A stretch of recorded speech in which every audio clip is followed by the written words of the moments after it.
had to get somebody to sponsor her. She couldn't get nobody. So then we finally 2 weeks the boat was came in, was bringing some of the people to Canada.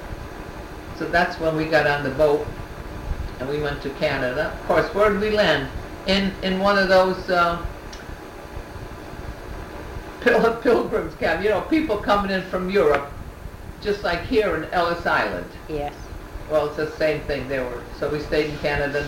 My uncle came over. Her husband came over, took me home. Now, how old were you when you came? 9. 9. 9. I was 9 years old then.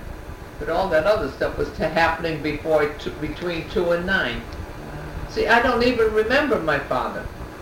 Not much, because all I'd seen him about 2 months. Because he came home and he was in bed. He was sick in bed. He didn't even get up. He was in bed, laying in bed all the time. You wonder how people survived in those days and how they traveled across the ocean, didn't know anybody. See, if my mother could read or write, they would have let her in. Yeah. But see, she could not read, she could not write, she couldn't do nothing. So she stayed in camp until they finally found a sponsor that was able to a man with a good job. I see. And he sponsored her, and that's where she came in. And of course, she came in February and March. She married a man with 4 kids. And then she suffered on right along.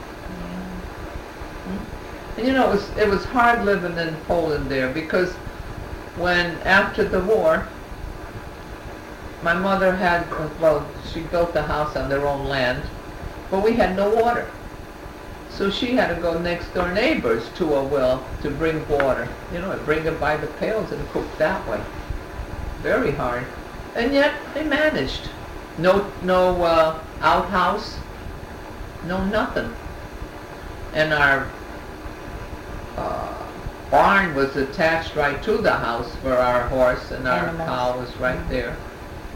And it was very hard, because I know even when I was 8 years old, I used to go to the well for water, and it wasn't one of those that you pump.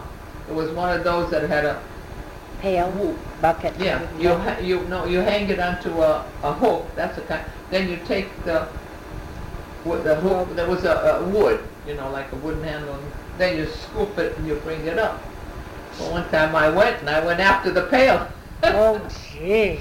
I fell in. But there was a girl with me, so she was able to help. It wasn't very deep. As far as deep went, I couldn't get out. I had to have somebody pull me out. But half of it was boarded up, and the other half was deep. Now, if I ever fell in there, went under the board, I'd have been goodbye, because you couldn't get out. But I just happened to fall on that board part, so I just stood there waiting, hollering. You know, 8 years old, I must have hollered like crazy. But when the girl hollered, I had the whole village in going. You know, once they holler, just like one time somebody wanted to steal my mother's horse, and she heard him going, so she ran out and she's hollering there, thief, thief, thief. She had the whole village up there in the meat. They got him. Good. They got him. Well, you know, it was different. Now here you can holler your head up.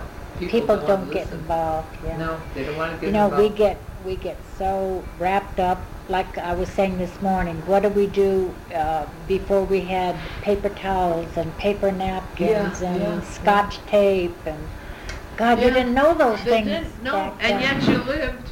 You didn't need those things. Like you say, what you don't have, you don't miss. That's right.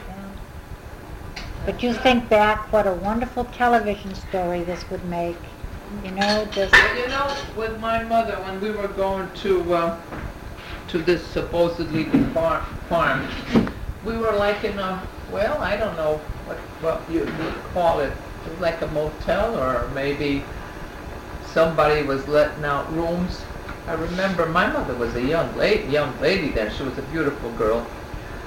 Beautiful blue eyes and black. Her hair was black. She had a boyfriend. Because I know I'd be out and I'd come in a couple of times. I'd come in and they were on the bed smooching. So even then Sure. I don't think she went too far with them, because the kids were around too much and I was around. And my aunt had a little boy too. And we were in and out of this house. I don't know whether we were renting a place or what, but I know we had a bedroom of our own. Oh. Yeah, so we could have been renting. And you know, that's where all her money went. You know, but my aunt was a conniver. Now her son, after we got married that same year, that's why we got married then, because she kept insisting we get married. She wanted to see Ray and me married before she went.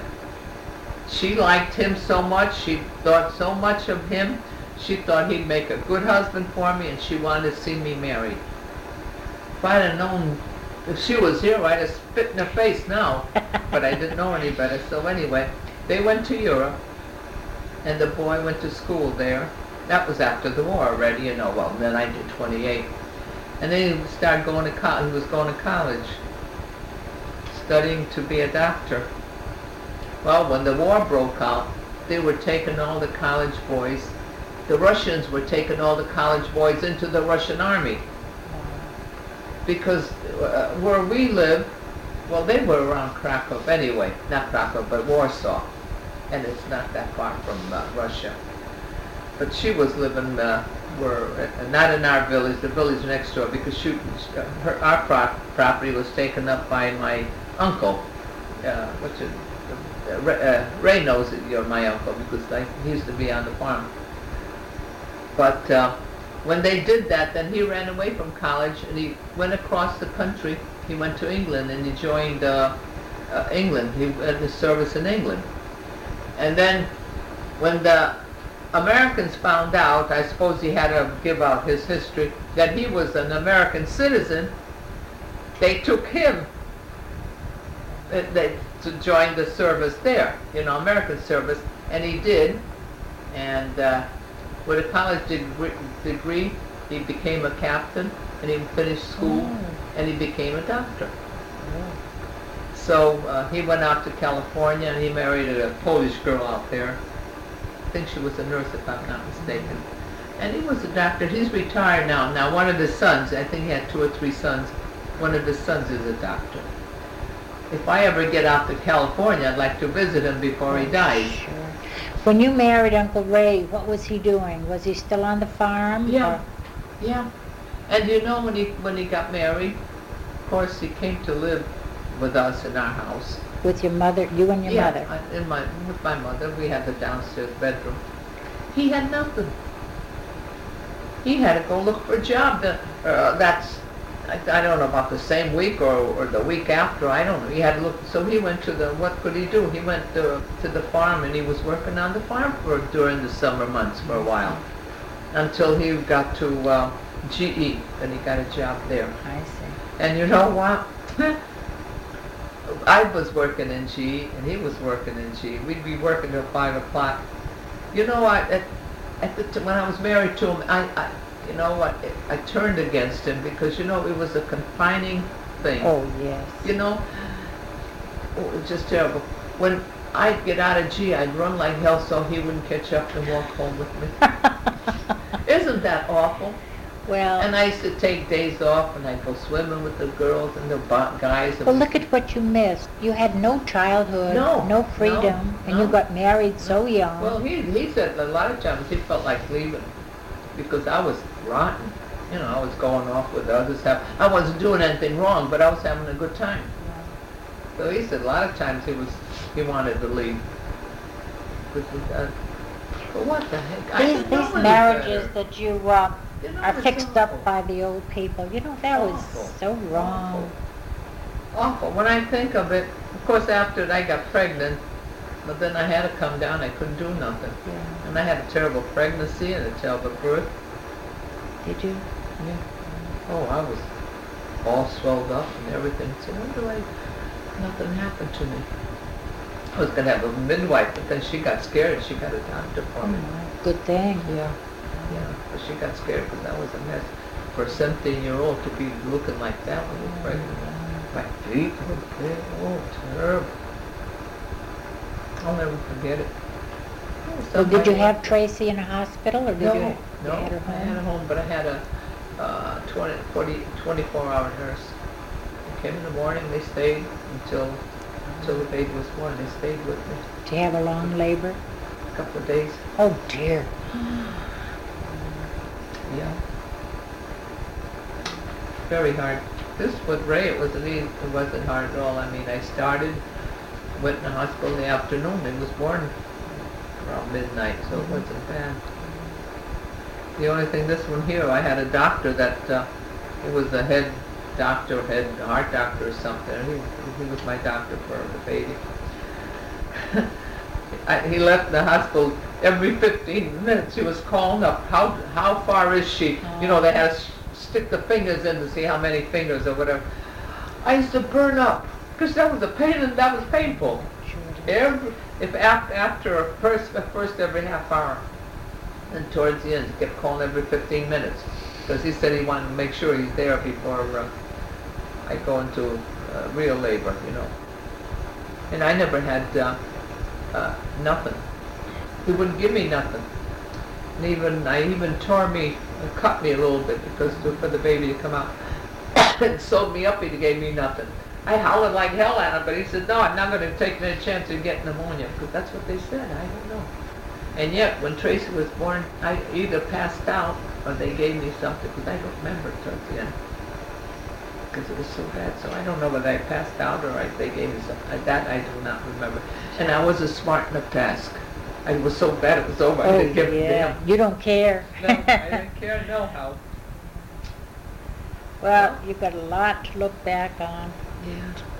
Well, you know, they said that child born Wednesday is a child of woe, I think. How does that go? Child of Tuesday, a child of this, child. Wednesday, I think it's woe. She was born on a Wednesday. Well, by God, she had woe from the beginning, but not now. Yeah, she fell right into it.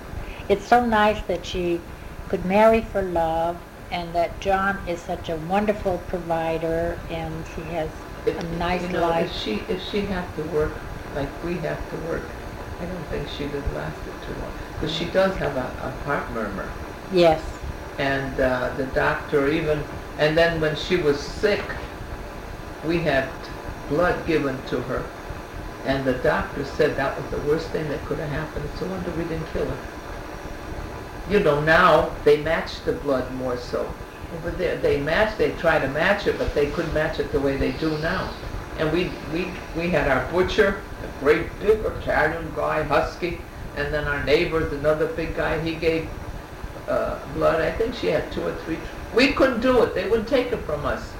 So they did, but one type would go for different ones, you know. I don't know how they work it. Like either A could take O or yes. O could take A and B. But I don't know. She's doing pretty good now. Well, she don't work hard. What do I do? Everything smells so good. Underneath. She don't work. She has her heart.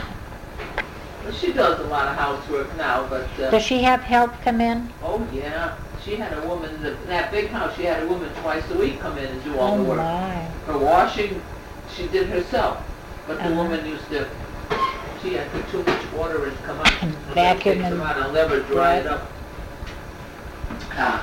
Come in, do the washing, the floors, the bathrooms. He did all the heavy work. Yeah. Did all the work. Even took care of the kids when they were small.